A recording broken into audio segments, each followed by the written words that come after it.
40 fight, and I have Crawford winning this fight. Crawford's going to win this fight doing something that nobody's done to Canelo. Okay. That's all I'm going to say. And it didn't take me going to camp to know this. Okay. If he doesn't fight the one way that he can only fight to win it, Terence Crawford has 6 ways he can win it. And my money will go on the man who has 6 ways to win it over the man who has 1 way to win it. Is that going to be the same version of guy that's going to show up in September? No. I mean, Canelo, he didn't look as fit as he did his last fight. He looked listless. He looked like he didn't care. He didn't have the crowd behind him. Shawn Porter voiced absolute confidence that Crawford would take down Canelo Álvarez. He insists Crawford's training is on another level and that his game plan will bring a type of execution never witnessed against Canelo. Porter predicts Crawford's speed, accuracy, and composure will overwhelm Canelo, turning this into a historic showcase remembered as one of boxing's most dominant victories. Makes sense, though. If Crawford's going to win this fight, he'll surprise people in the fashion he does it in. Because a lot of people picking Crawford, they think foot speed and turn Canelo all night. And I'm like, nah, he's born victor? No, it's just he's definitely a lot better than the guys of the last couple of years who have tried to beat Canelo that way, Billy Joe, Caleb. But even though he's better than them, it didn't. That game plan, it just didn't. It didn't work. So it's not gonna look like that if Crawford pulls this off. It's gonna look different than that. To your point, Roy Jones Jr., one of the sport's most respected analysts, sees Crawford as a more complete fighter in this clash. In his eyes, Crawford owns 6 clear paths to victory, built on adaptability, fight IQ, and flawless mid-fight adjustments. By comparison, Jones believes Canelo has just one proven way to win: apply nonstop pressure and unleash his trademark power shots. Jones warned that if Canelo is anything less than perfect on fight night, Crawford's versatility will take over. The Hall of Famer leaned toward Crawford, reminding fans in elite matchups, strategy often outweighs raw power. He can fight. He does have a chance, and I think he could be victorious. If he doesn't fight the one way that he can only fight to win it, Terence Crawford has 6 ways he can win it. And my money will go on the man who has 6 ways to win it over the man who has 1 way to win it. So you think Canelo has to kind of fight the perfect fight, right? If he don't, he's in trouble. If he does, he should be all good. Let's talk about the weight a little bit, right? Because we all know everything you accomplished as a heavyweight. What is Terence dealing with right now? I don't think Terence dealing with much of anything, because Terence did like I did as a heavyweight. He bulked up to the weight. He been dealing with super middles and light heavyweights in training. If you can deal with them in training, you can deal with them in the fight. So the weight should not even be an issue. Do you think Terence is that one fighter where he could accomplish what a lot of people are thinking is not doable? Is he that one fighter who's just wired and has that different DNA? He is, and not only to mention is he the guy that can, he's already done it. How many 2 or 3 division undisputed champions have we ever had besides Usyk is a 2 division undisputed champ? This dude is a 3 division undisputed champ already, and if he wins this, he'll be a 4 division undisputed champ. We may never see that again. See, people don't like to celebrate the reality when it's happening. They'll wait till the person dead and they talk about it. This man is the only 3 division undisputed champion that boxing has ever had. And are we wondering, can he step up to a task? Really? Do you know who we're talking about? Comedian and boxing fanatic Ari Spears offered a historical perspective, pointing back to decades of clashes where top Mexican warriors met elite African-American fighters. Time and again, Spears noted, the edge often went to the slicker, defensive, and more adaptable black fighters. He argued that Canelo, while one of the most complete champions of his generation, steps into a story that has played out many times before. Spears framed this fight as another installment in a stylistic rivalry, where speed, defense, and ring IQ often triumph over forward pressure. You take a top-notch Hispanic fighter, put him against the top-notch black fighter, the black dude usually edges him out. And I'm not trying to be disrespectful to the Latino fighters, because look at the greats. De La Hoya, motherfucking Roberto Duran, Arguello, Felix Trinidad, what's my man's name? Chavez. So there have been legends, but 9 times out of 10, when the top Mexican legend takes on the top black legend, the black dude wins. Boxing and basketball is just something that niggas just, we got that wop wop that just, we edge you out. We edge you out. Duran lost to Hagler. He got knocked out so viciously by Hearns. The rumor is he's still waking up today. He lost he did the no-mas with Leonard. Yeah, no, I've been hanging out with Sugar Ray Leonard recently. We talked about that whole situation. De La Hoya lost to Floyd. Yeah. He lost to Bernard. He lost to Sugar Shane Mosley. Usually the black fighters edge out the Latinos when it come down to it. So basically you're saying Crawford's going to win because he's black. I'm saying he's going to win because he's got skills. But that black component, that's that extra juice. That's that extra juice? I mean, look. It's like the Batmobile when it's going fast, and then he hits the nitro button, and the flame shoots out of the back of the car and takes it to another level. Black dudes have the nitro switch. Veteran journalist Dan Raphael highlighted Crawford's mentality, pointing out that the undefeated champion doesn't shy away from danger. He embraces it. Raphael stressed that Crawford thrives under pressure, using the magnitude of huge fights to sharpen his focus and elevate his preparation. He explained that this unshakable mindset could prove decisive, as Crawford will walk in the ring prepared for every scenario without ever being rattled by the stage. Whatever. I was really excited that Terence Crawford, when we were going through some of the historical things that could take place if he wins this fight, what they would mean. And at the end of that part of the conversation, he says, there's a lot riding on this fight. Like, he knows it. I don't think he feels pressure from it. I think he embraces that. But I like to hear that the fighter understands the magnitude of this fight and embraces that and realizes, like the general public that follows boxing or the media, that this is a bigger deal than your average fight, and that he is keenly aware of that. So I love that. He was very, very well spoken, and we discussed a lot of different topics, and I think people will get a kick out of it. It's on our podcast feed. It'll be up on the YouTube channel, and I hope people check it out. Sticking with Crawford, because I've spoken to a few guys in his team, and there seems to be this mindset where they really, really believe they're going to win this fight, and obviously every fighter that goes into any fight will believe they win this fight, but do you get that impression that they're in no doubt that this goes their way, and it's a case of just turning up for a payday? Oh, absolutely. Terence Crawford has never been the kind of fighter that's just looking to take a fight to get paid. Yeah, he's going to get paid a whole ton of money, and so is Canelo Álvarez. But, if you follow Terence Crawford, if you've watched the way he fights, watch the way he conducts himself, know him at all, even just a little bit, I can't claim to be like best buddies with him, but I got a pretty good feel for Crawford, having been around him so many times for all these fights he's had. There is 0.000% chance that he is coming into this fight with anything other than victory in mind. I mean, he really believes that this is his moment to shine and create a huge addition to what's already a tremendous boxing legacy. Besides just the money, I mean, Terence Crawford can take a fight against anybody, make a good amount of money. And so while that's important, of course. This showdown is being billed as one of the greatest challenges of Crawford's career. For him, Canelo represents perhaps the toughest opponent yet. For Canelo, though, the stakes may be even higher. A loss to Crawford, a naturally smaller fighter moving up in weight, would leave a lasting mark on his legacy. In boxing, history is unforgiving, and falling to a smaller man at the peak of your career often carries harsh judgment. Many believe that for Canelo, winning isn't just about pride. It's about protecting his place among the all-time greats. Canelo's legacy. And he gave a resounding yeah. A resounding yeah. He said it would massively tarnish Canelo's legacy. And some of the things that he said were just basically things that most of us know, just some register and make sure that other people know and others don't, right? But it would tarnish his legacy, and for the obvious reasons. One is we know that the guy's older. Crawford's older. He's going to be 38 years old here, right? So he's an older fighter. He's an inactive fighter, right? And that most of the time, these are things that, make people say that people are going to lose. Man, he's inactive.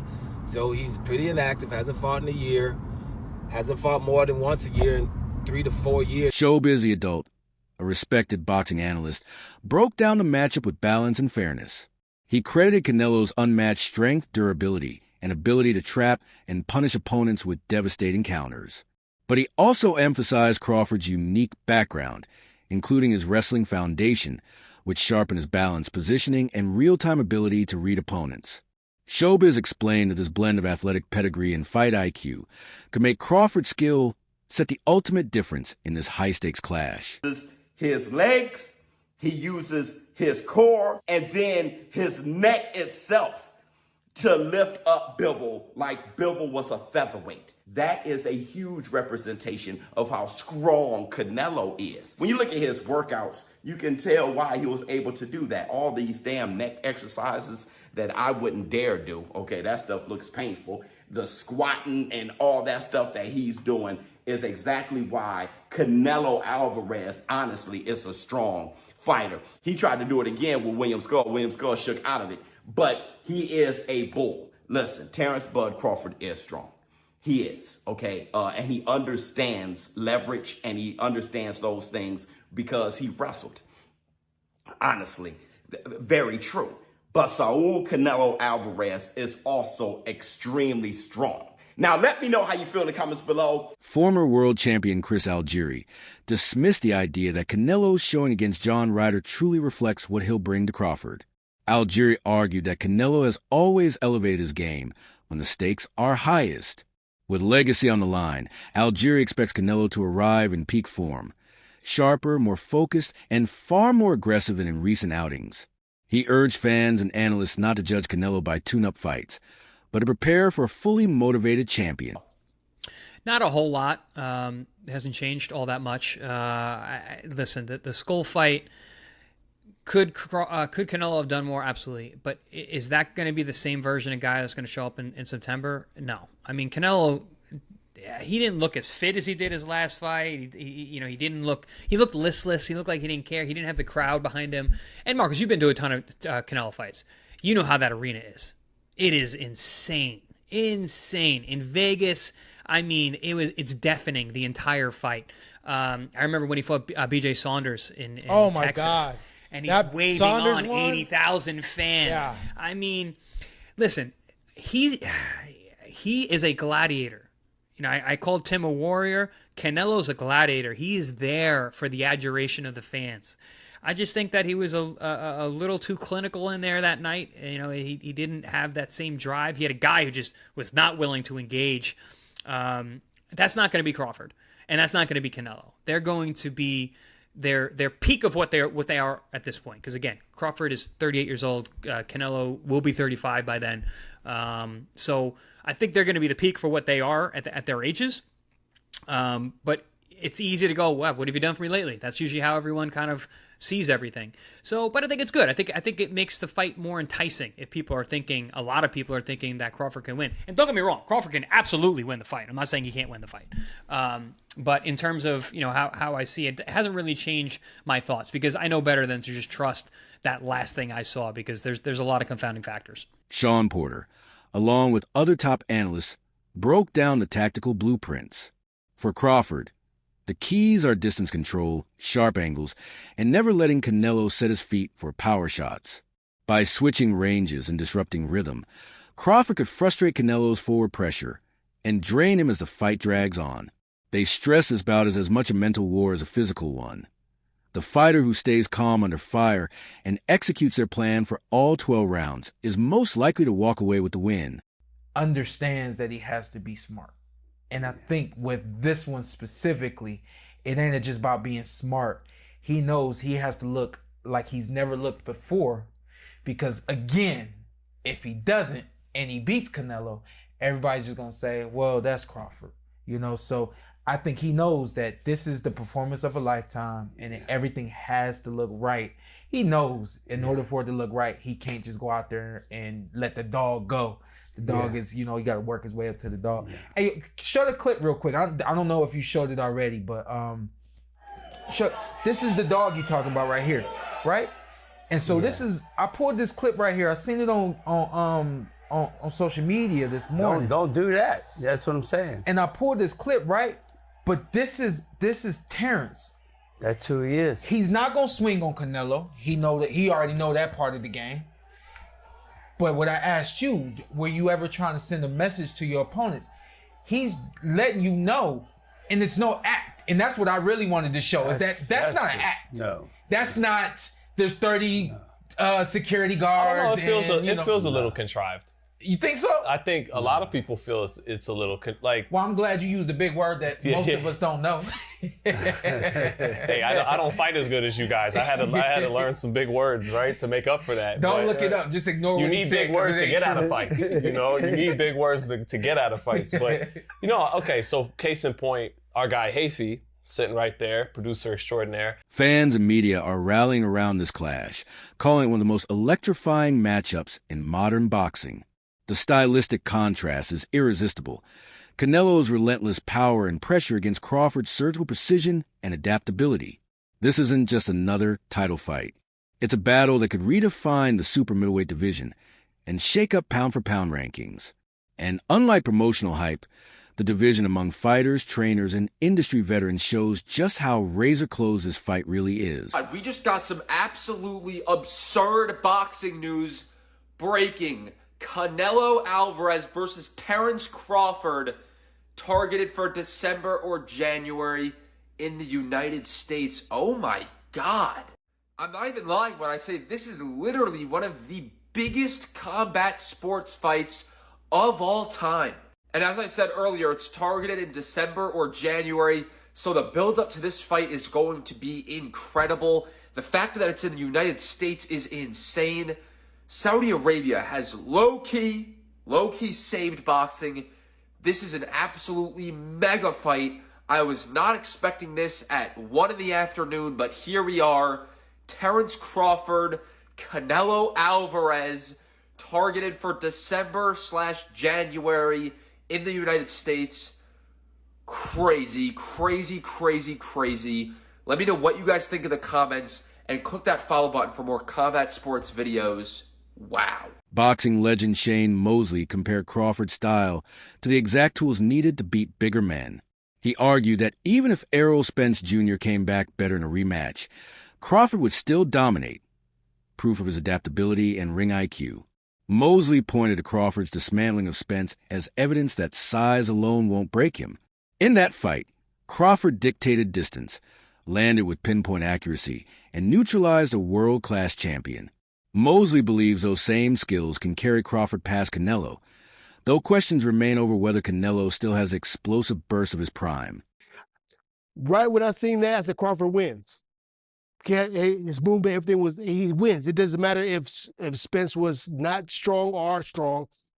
He had more of the stuff to win that fight. And Crawford is a game player. He's gonna come. He coming to win.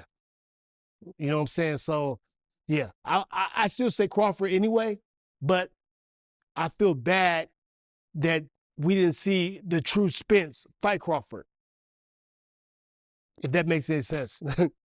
At 35, after years of grueling battles, Canelo's output has slowed in recent performances. That slowdown could allow Crawford to set the pace and control the rhythm. Still, critics caution that Canelo's natural size and strength are factors Crawford has never faced at this level. Even Crawford's biggest supporters admit that moving up in weight carries major risks, and one mistake in defense could change everything. This fight is a gamble where skill collides head-on with size and raw power. You could argue Canelo got tactically wrong tonight, because I just don't understand why he didn't use his jab more. I understand that he was conserving energy, he was patient, he was taking it slow. He doesn't lead off with the jab much anymore, Canelo. But really, the jab helps you bring your feet closer and bring them into range. So I don't understand why he wasn't jabbing more. It can't use that much extra energy for him to not be able to use his lead hand just a bit more in that fight. So that was a bit concerning. And you could maybe argue that he knows Crawford's ringside. He knows the fight is done for September. He maybe doesn't want to show him too much, or he wants to give him maybe false confidence or false hope. I don't think that's the case. I think you get rid of Skull if you can. And I'm just not sure Canelo is able to do it anymore at that level. Definitely good enough to beat a guy like Skull. Skull was clearly terrified of the power, but, what does this mean for a fight like Crawford? Well, the first thing I noticed was, in the face-off, and I'm sure Crawford was wearing quite thick-soled trainers, as he quite often does, but the size difference didn't look that bad. It really didn't. And that wraps up today's video. Stay locked in, because this story is far from over. Until next time,